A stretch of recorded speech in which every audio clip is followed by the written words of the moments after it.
कहानी शुरू होती है एक जंगल को दिखाते हुए। एक आदमी पागलों की तरह इस जंगल से निकलने की कोशिश में था। जंगल इतना घना था कि यहाँ से बाहर जाने का कोई रास्ता नहीं नजर आ रहा था। ये इंसान सूरज को देखते हुए आगे बढ़ा था, लेकिन अब सूरज भी ढल चुका था। लेकिन उसने भागना नहीं छोड़ा। भागते भागते एक पॉइंट आया जहाँ एक फेरी के स्केलेटन पे उसे लिखा मिला पॉइंट ऑफ नो रिटर्न, यानी यहाँ से कोई वापस नहीं जा सकता। इस बोर्ड को देखकर परेशानी उसके चेहरे पे साफ जाहिर थी। अंधेरा गहरा हो जाता है और एकदम से सारे परिंदे उड़कर यहाँ से चले जाते हैं। छुपने की कोई जगह भी नहीं थी। यह आदमी बहुत ज्यादा डर रहा था, इसीलिए दरख्त के ऊपर चढ़ जाता है और उसकी बदकिस्मती कि वो इतने ऊंचे दरख्त से गिर गया। इससे पहले कि वो बेहोश हो जाता, हम देखते हैं कि कोई उसे खींच के ले गया। खींचने वाला कौन था ये नहीं दिखाया गया, लेकिन हमें इस आदमी की दर्द भरी चीखें सुनाई दी गई। सीन कट होता है और हमें 6 दिन बाद शहर में मीना नाम की एक लड़की को दिखाया जाता है। मीना की कोई दोस्त या फैमिली नहीं थी सिवाय एक बहन के। इस टाइम वो जिस पेट स्टोर पे काम कर रही थी,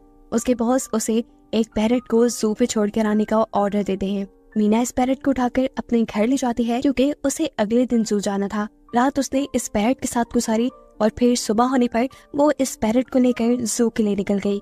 लंबी सड़क पर चलते चलते एकदम से शायद उसने गलत टर्न ले लिया और वो पहुंच गई जंगल के बीचों बीच। ये वही जंगल था जहां हम पहले एक आदमी को गायब होता देख चुके हैं। पहले तो वो अपनी गाड़ी के जरिए ही इस जंगल के अंदर जाती रही, लेकिन जब उसे यहाँ से बाहर निकलने का रास्ता समझ नहीं आया तो उसे इस गाड़ी से उतरना पड़ा। उसे लगा कि शायद यहाँ करीब कोई होगा जिससे वो मदद मांग ले। वो अपने पैरट को लेकर आगे बढ़ने लग जाती है। अंधेरा भी गहरा होता जा रहा था। एकदम से पहले की तरह ही सभी परिंदे इन दरख्तों से उड़ जाते हैं। मीना को अब डर लगने लगा था क्योंकि जमीन भी जोर जोर से हिल रही थी। उसे अपने करीब किसी के होने का भी एहसास होता है। दूर एक बूढ़ी औरत भाग रही थी। मीना भागते हुए उसका पीछा करती है। वो उसे मदद मांग रही थी, लेकिन वो औरत रुकती नहीं, भागती रहती है। मीना जब उसका पीछा करते करते थक गई तो वो वहाँ रुक गई। उसके रुकने पर बूढ़ी औरत ने उसे आवाज देकर कहा, अगर जिंदा रहना चाहती हो तो तेजी से भागकर हमारी तरफ आओ। ये सुनते ही मीना दोबारा उस बूढ़ी औरत की तरफ भागी और वो बूढ़ी औरत उसका हाथ पकड़कर उसे एक घर में ले आई। घर आते ही उसने इस घर को लॉक कर लिया। ये कोई घर नहीं था बल्कि एक काफी अजीब कमरा था जिसपे एक बहुत बड़ा सा मिरर लगा हुआ था। इस बूढ़ी औरत के साथ यहाँ 2 और लोग भी थे। मीना घबराकर इन लोगों से पूछती है ये कौन सी जगह है। ये लोग कोई जवाब नहीं देते और उसे मिरर के सामने खड़े होने को कहते हैं क्योंकि कोई उन्हें देखने आने वाला था। मीना पूछती है आखिर कौन देखने आ रहा है, तो वो बूढ़ी औरत मेडेलाइन जवाब देती है हमें वॉचर्स देखने आ रहे हैं। एकदम से यहाँ अजीबोगरीब आवाजें भी गूंजने लगी। इस बूढ़ी औरत ने बताया कि वॉचर्स तुम्हारे आने से खुश है, वो यहाँ तालियां बजा रहे हैं तुम्हारे लिए। मीना बुरी तरह कंफ्यूज थी। मेडेलाइन जिन्हें वॉचर्स कह रही थी उन्हें ना तो अभी तक मूवी में दिखाया गया और ना ही मीना या किसी और ने उन्हें देखा था। ये रात गुजर जाती है।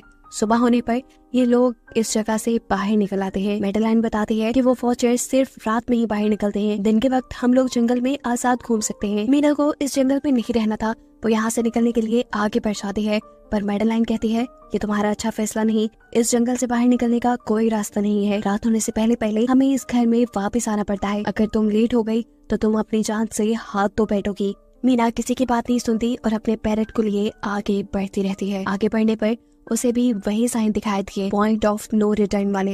इन्हें देखकर वो घबरा तो गई, लेकिन पहले वाली लड़की की तरह ही वो सूरज को देखकर सूरज की डायरेक्शन में आगे बढ़ती रही, पर जंगल से निकलने में कामयाब नहीं हो सकी। एकदम से उसे जमीन के नीचे हलचल महसूस हुई। वो डर गई और वापस उसी घर की तरफ भागी। वो हार चुकी थी। यहाँ मेडेलाइन उसे हौसला देती है और कहती है कि सिर्फ तुम ही नहीं जिसने यहाँ से निकलने की कोशिश की और हार गई, हम भी तुम्हारी तरह ही हार कर यहाँ रुके हैं। यहाँ से बाहर निकलने का कोई रास्ता नहीं। ये जंगल आत्माओं को अपनी तरफ लेकर आता है और फिर अजीब अजीब चीजें इंसानों को दिखाता है। ये तुम्हें पागल भी कर सकता है, इसीलिए अगर जिंदा रहने चाहती हो तो हमारे साथ ही रहो। ये जंगल एक शिकारी है और हम सब उसका शिकार। मेडेलाइन उसे पॉइंट ऑफ नो रिटर्न वाले काफी सारे साइन बोर्ड दिखाती है जो कि जंगल में गोल दायरे में लगाए गए थे। मेडेलाइन बताती है कि ये हमारे घर से आधे दिन के फासले पे लगे हैं, अगर इससे आगे गए तो वापस लौटना मुश्किल हो जाएगा, इसलिए कभी भी ये तुम्हें नजर आए तो तुम इन्हें इग्नोर मत करना। मीना पूछती है ये सब किसने बनाया, तो वो जवाब देती है ये एक प्रोफेसर ने बनाया था। रात हो जाती है कि लोग वापस उस घर के अंदर आ जाते हैं। हर रात वॉचर्स उन्हें देखने के लिए आते थे। आज कीरा नामी लड़की उनके सामने डांस करती है और कहती है ये सब उन्हें पसंद है। ऐसा नहीं था कि इन चारों को हर रात वॉचर्स के सामने खड़ा ही रहना पड़ता था। ये लोग जो चाहते वो कर सकते थे, लेकिन उनकी तरफ अपनी कमर नहीं कर सकते थे। रात में तो इन्हें सिर्फ वॉचर्स का मसला था, लेकिन दिन में भी इन्हें बहुत मुश्किलों का सामना करना पड़ता था। ये जंगल से हर रोज कुछ न कुछ हंट करके लेके आते थे, जिनसे इनका गुजारा होता था। अगले दिन कीरा और मीना दोनों जंगल में खाना इकट्ठा करने के लिए जाती है। मीना कीरा से सवाल करते हैं आखिर के वॉचर्स चाहते क्या हैं? कीरा बताती है मुझे भी कुछ खास नहीं पता, लेकिन मैडेलाइन के पास एक थ्योरी है। उसके मुताबिक ये वॉचर्स हमें देखते हैं, हमें ऑब्जर्व करते हैं, लेकिन अगर हमने इन वॉचर्स को देखा तो हम पागल हो जाएंगे। कीरा अब उसे एक गधा दिखाती है और कहती है ऐसे बहुत से गधे जंगल में मौजूद हैं। दिन के वक्त ये सारे के सारे वॉचर्स इन गढ़ों में रहते हैं और रात में वो यहाँ से बाहर निकल आते हैं। मीना कीरा को बताती है कि उन्हें यहाँ फंसे हुए 6 महीने हो गए हैं। कीरा का हस्बैंड जंगल में रास्ता ढूंढने के लिए निकला है। उसे उम्मीद है कि वो जरूर रास्ता ढूंढ कर वापस आएगा और वो लोग यहाँ से बाहर निकल पाएंगे। हमें मालूम होता है कि असल में कीरा का हस्बैंड वही आदमी था जिसे हमने मूवी के स्टार्ट पे देखा, जिसे को यहाँ से ले गया। अपने घर के करीब वापस आने पर मैडेलाइन मीना को 3 रूल समझाती है यहाँ पर जिंदा रहने के। सबसे पहला कि वो रात के वक्त अपने घर का दरवाजा नहीं खोलेगी। दूसरा कि रात में वो आईने की तरफ अपनी कमर नहीं करेगी। और तीसरा ये कि दिन के वक्त वो उन गढ़ों के पास नहीं जाएगी और जितना हो सके रोशनी में रहेगी। अब इस रात मीना उन वॉचर्स के बारे में जानना चाहती थी, इसीलिए वो मिरर के साथ कान लगाकर आवाजें सुनने की कोशिश करती है। जब उसे कुछ सुनाई नहीं देता तो वो मिरर की तरफ अपनी कमर कर लेती है और ऐसा करने पर उन वॉचर्स को गुस्सा आ चुका था।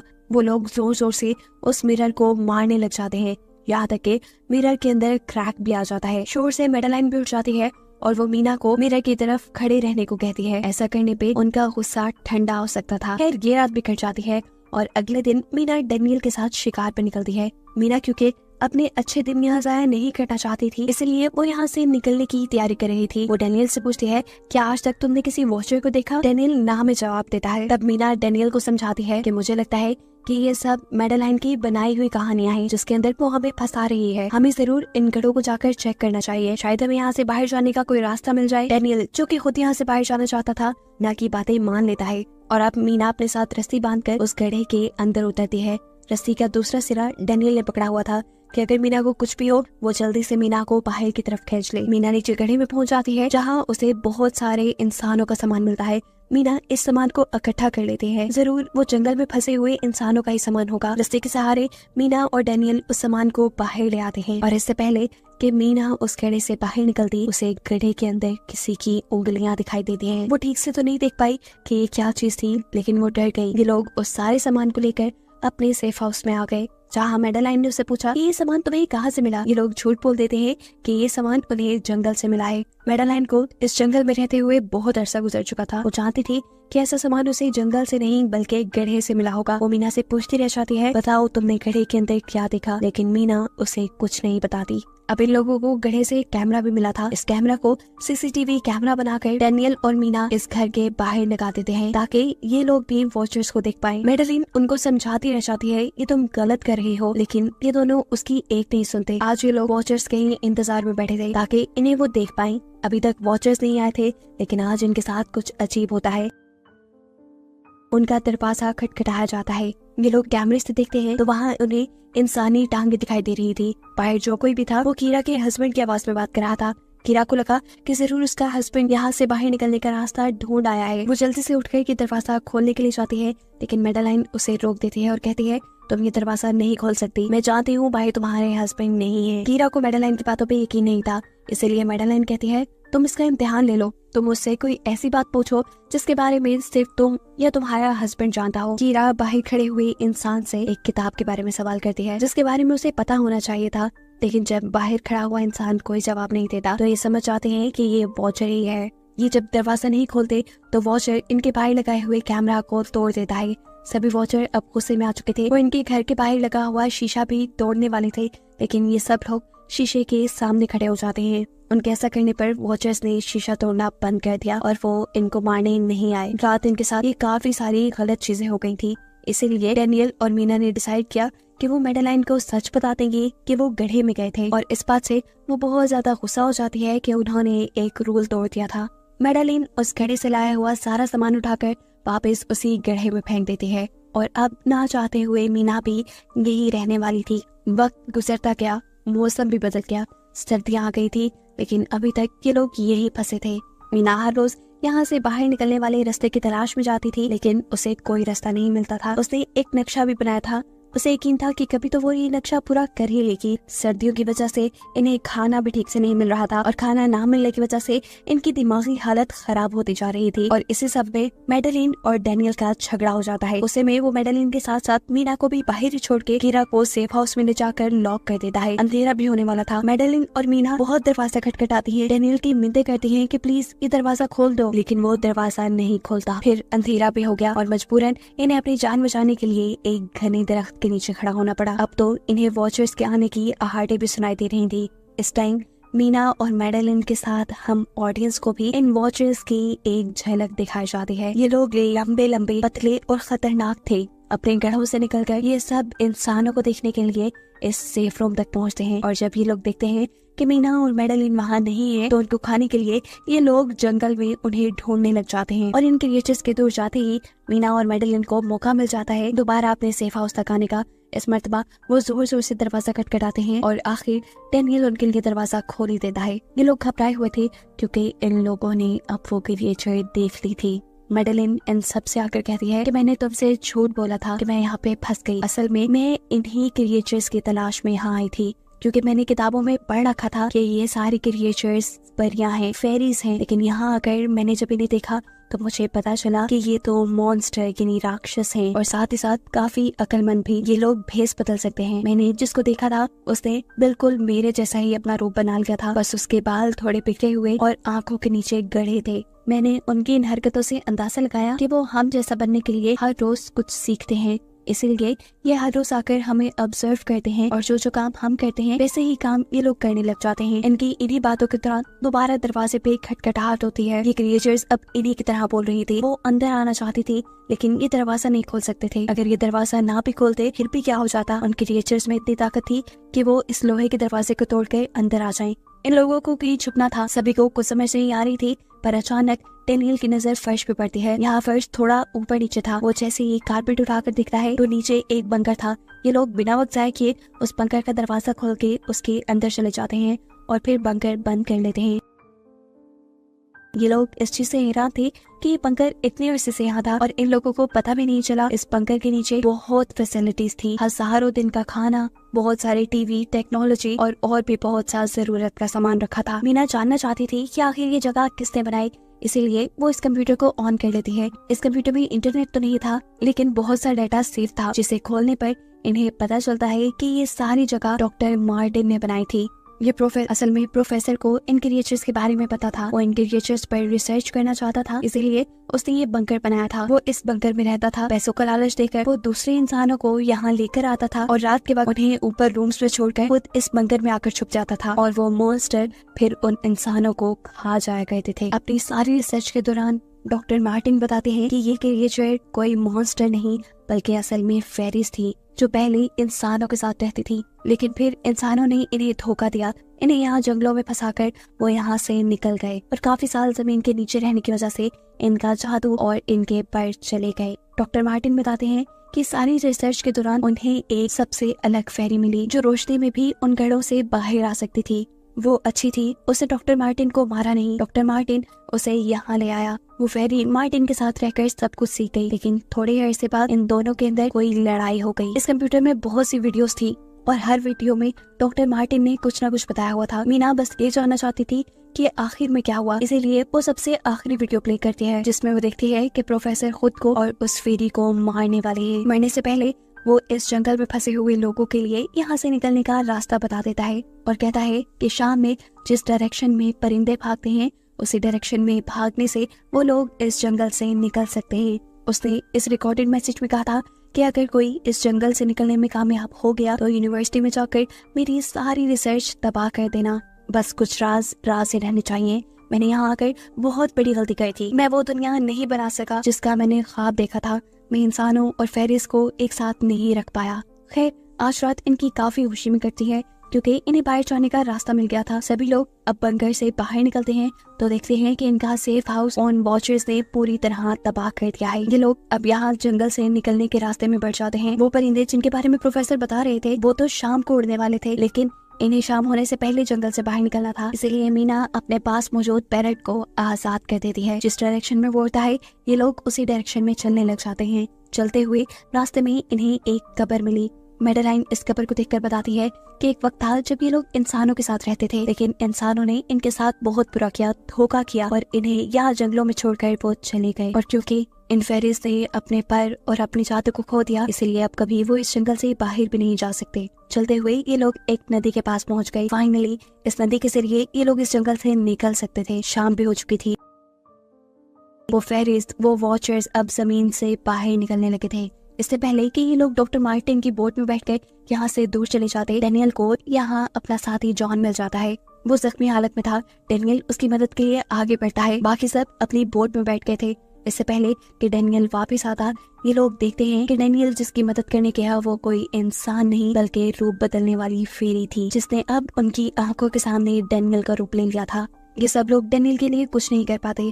उस फेरी ने अब डेनियल के माथे पे एक निशान बनाते हुए उसे जान से ही मार डाला था। इन्हें मालूम होता है कि फेरीज ये नदी पार नहीं कर सकती और फाइनली ये लोग खुद इस नदी को पार करके शहर तक पहुंच जाते हैं। सीन कट होकर हमें दिखाया जाता है कि अब मीना डॉक्टर मार्टिन के कहे के मुताबिक उनकी यूनिवर्सिटी में उनका सारा डाटा खत्म करने के लिए आई है। और इससे पहले कि वो उनका रिसर्च डाटा डिलीट करती, उसे इसके जरिए एक नई बात पता चलती है कि जब हजारों साल पहले इंसान और फेरीज एक साथ रहते थे तो तब इनकी शादी भी हो जाया करती थी। ऐसे इंसानों और फेरीज के बच्चे भी हुए जिन्हें हाइब्रिड्स कहा जाता है। उसे यहाँ पे ये बात भी पता चली कि मेडेलाइन जो उन्हें वहाँ मिली थी वो कोई और नहीं बल्कि प्रोफेसर की वाइफ ही थी। वो कंफ्यूज हो जाती है कि मेडेलाइन ने उसे ये बातें क्यों नहीं बताई। इस सारी कंफ्यूजन को शेयर करने के लिए वो कीरा के पास आती है और उसे बताती है कि जिस मेडेलाइन से हम जंगल में मिले थे वो असल में प्रोफेसर मार्टिन की वाइफ थी, लेकिन उसने हमें ये सच्चाई इसलिए नहीं बताई क्योंकि वो एक इंसान नहीं बल्कि एक भेस बदलने वाली फेरी ही थी। ये सुनकर कीरा हैरान हो जाती है। असल में काफी सालों पहले प्रोफेसर की वाइफ मेडेलिन लंग्स कैंसर की वजह से मर गई थी। प्रोफेसर उनसे बहुत प्यार करते थे, वो उनके साथ ही रहना चाहते थे। और फिर प्रोफेसर को पता चला इन भेस बदलने वाली फेरीज के बारे में। अपनी वाइफ की फोटो दिखाते हुए उसने उस फेरी को मेडेलाइन जैसा बना दिया। अभी ये सारी बातें मीना बता ही रही थी तो एकदम से उसे पता चला कि वो ये सारी बातें कीरा को नहीं बल्कि मेडेलिन को ही बता रही है, जिसने इस वक्त कीरा का भेस बदला हुआ था। जैसे ही असली कीरा यहाँ आती है मेडेलिन उसे बेहोश कर देती है, जिसके बाद वो फौरन मीना पे हमला करने के लिए आगे बढ़ती है ताकि उसका राज ही रहे। इससे पहले कि वो मीना को मार देती, वो उसे कहती है मैं इकलौती थी जो जंगल में सबसे अलग थी। वहाँ सारी फेरीज मेरा मजाक उड़ाती थी। मैं दिन के वक्त भी बाहर निकल सकती थी। इसी गुस्से में उन्होंने मुझे वहाँ से बाहर निकाल दिया। तब मीना उसे कहती है तुम अलग नहीं थी, तुम बहुत ज्यादा खास थी। असल में तुम हाइब्रिड हो, आधी इंसान और आधी फेरी हो। इसी वजह से तुम फेरीज के साथ भी रह सकती हो और इंसानों के साथ भी, और यही वजह है कि तुम उस जंगल से बाहर निकल आई। मीना के सारा सच बताते ही एकदम से मेडेलिन के पास उसके पर और उसके जादू वापिस आ जाता है, जिसके बाद वो मीना को यही छोड़कर यहाँ से उड़ जाती है। अब कहानी कुछ हफ्तों बाद की दिखाई जाती है जहाँ मीना अब अपनी बहन के पास गई है। जंगल और फेरी वाले सारे वाक्य के बाद वो काफी डर गई थी और अब वो अपनी बहन के साथ ही रहना चाहती थी। उसने अपनी बहन को बताया कि मुझे लगता है कि वो फेरी अभी भी मेरा पीछा करती है। तब मीना की बहन उसे कहती है तुम डरो नहीं, कुछ नहीं होगा। और कहानी के आखिरी सीन में हमें एक बच्ची को दिखाया जाता है जो कि इस वक्त भी मीना के घर के नीचे ही थी। ये कोई और नहीं बल्कि वो फेरी मेडेलाइन ही है जो इनकी दुनिया में इस बच्ची के रूप में रह रही है। और इसी को दिखाते हुए ये कहानी यहाँ खत्म हो जाती है। ਅੱਗੇ ਆ ਯਾਰ ਬਟ ਸਾਹਿਬ ਤੁਸੀਂ ਲਾ ਯਾਰ ਆ ਤੇ ਐਵੇਂ ਲੱਗਦਾ ਵੀ ਜਿਵੇਂ ਗੋੜ ਵਾਲਾ ਨਾਨ ਨਹੀਂ ਹੁੰਦਾ ਉਹ ਬਾਈ ਜੈਨੂਨ ਗੱਲ ਹੈ ਗੋੜ ਵਾਲਾ ਨਾਨ ਉਹ ਯਾਰ ਐ ਵੇਖੋ ਪੀਜ਼ੇ ਦੀਆਂ ਕੀ ਹੈ ਹੁਣ ਮੈਂ ਆਲੂ ਵਾਲੀ ਬਾਬਾ ਜੀ ਯਾਰ ਉਹ ਖਾਣੇ ਜਿਹੜੇ ਪਹਿਲੇ ਵੇਚ ਤੇ ਲੋਕੀ ਕੀ ਹੈ ਆਲੂ ਵਾਲੀ ਠੰਡੀ ਹੈ ਚੈੱਕ ਕਰੋ ਕਰ ਜ਼ਰਾ ਹਾਂ ਬੋਡੀ ਨਹੀਂ ਟੁੱਟਦੀ ਵੀ ਵੈਸੇ ਜਿਹਦੇ ਕੋਲ ਵੀ ਸੁਣਿਆ ਉਹਨੇ ਇੱਟ ਵਰਗਾ 버ਗਰ ਹੁੰਦਾ ਖਾਣੇ ਆ ਪਤਾ ਨਹੀਂ ਕਿਸ ਤਰ੍ਹਾਂ ਦਾ 버ਗਰ ਹੋਇਆ ਯਾਰ ਤੂੰ ਇਨਸਲਟ ਕਰ ਦਿੱਤੀ ਫਿਰ ਤੂੰ ਯਾਰ ਇਹ ਖਾਦਾ ਨਹੀਂ ਮੈਂ ਦੇਖੋ ਟਿਕਟੋਕਰਾਂ ਤੇ ਮੈਨੂੰ ਯਕੀਨ ਨਹੀਂ ਹੈਗਾ ਜਿਹੜਾ ਬੰਦਾ ਫਿਜ਼ੀਕਲੀ ਗਿਆ ਨਾ ਯਾਰ ਆਲੂ ਵਾਲੀ ਜੀਪ ਤੇ ਇਹ ਜੀ ਚਿਕਨ ਭੋਰ ਕੇ ਪਾਇਆ ਉੱਤੇ ਮੈਨੂੰ ਨਹੀਂ ਅੱਜ ਮੈਂ ਟੇਸਟ ਕਰਦਾ ਮੈਂ ਦੱਸ ਰਿਹਾ ਇਸ ਇਹਦੇ ਸੈਨੀ ਸਪਾਈਸੀ ਨਹੀਂ ਹੈਗੀ ਮੈਨੂੰ ਨਾ ਮਿੱਠਾ ਮਿੱਠਾ ਤੁਹਾਨੂੰ ਦੱਸ ਕੋੜਾ ਦਾ ਨਾਮ ਸਾਡਾ ਬਾਦ ਸਾਹਿਬ ਸਾਡੀ ਸੇਵਾ ਕਰ ਰਹੀ ਹੈ ਆ ਕੀ ਹੈ ਸੇਵਾ ਕੀ ਮੈਂ ਕਿਹਾ ਯਾਰ ਆਪ ਹੀ ਕੰਮ ਕਰ ਰਹੀ ਹੈ ਓਏ ਓਏ ਓਏ ਓਏ ਓਏ ਓਏ